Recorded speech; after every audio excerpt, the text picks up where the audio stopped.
கார்ட்ஸ்ல ஒன்று சேர்த்துக்கலாம். இந்த கார்ட்ஸ்ல இருந்து ஏதோ ஒரு கார்டு எடுக்கட்டும். எடுத்து கேமரா காமிச்சுக்கங்க. அப்படியே வச்சுக்கோங்க. இந்த கார்டை நான் பார்க்கல, திருப்பி வச்சுக்கிறேன். இந்த கார்டு நல்லா சஃபில் பண்ணிக்கிறேன்.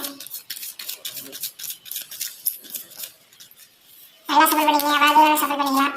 இப்போ அவர் கண்டுபிடிச்ச கார்டு எடுக்க போகிறோம். நான் பார்த்தேன்னு நீங்கள் பார்க்கல, அவர் கேமராமேன்ட்டு கேட்டீங்க. பார்த்தீங்களா?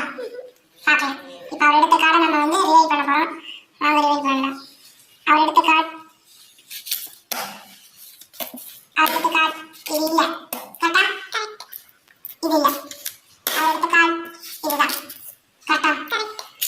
இப்போ இந்த மேஜிக் எப்படின்னு பார்க்கலாம். ஃபர்ஸ்ட் அரேஞ்ச்மெண்ட்ஸ், இதுக்கு வந்து கொஞ்சம் அரேஞ்ச்மெண்ட்ஸ் இருக்கு. நீ இந்த மேஜிக் எப்படி பண்ணணும்னா இந்த மாதிரி டிசைன் கார்ட்ஸ்ல பண்ண முடியும். இந்த பேட்டர்ன்லயும் பண்ண முடியாது. ஃபர்ஸ்ட் இந்த மாதிரி கார்டு எடுத்துட்டு எல்லாத்தையும் லைனா அடிக்கிக்கோங்க. எதுவும் தெரியாம லைனா அடிக்குங்க. எல்லாம் ஒரு சாக்கமா அடிக்குங்க. அடுத்து நீங்க மேஜிக் ப்ரிப்பேர் பண்றப்ப எடுத்துக்கணும். ஒரு கார்டு எடுத்து அவங்க திருப்பி வச்சிருவாங்க. திருப்பி வைக்கிறப்ப இது மாறிடும்.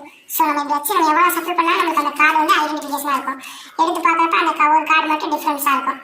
அதனால நம்ம ஈஸியாக கண்டுபிடிச்சிடலாம். இந்த ஒரு கார்டு டிஃப்ரெண்டாக இருக்கா, ஸோ நம்ம ஈஸியாக கண்டுபிடிச்சிடலாம். எடுத்து நம்ம இப்படி காமிச்சா அவங்களோட கார்டு இதுதான் அப்படின்னு சொல்லி கண்டுபிடிச்சிடலாம். இந்த மேஜிக் ட்ரிக் முடிஞ்சு அவ்வளோதான். தேங்க்ஸ் ஃபார் வாட்சிங். Please subscribe our channel and like it and share and comment.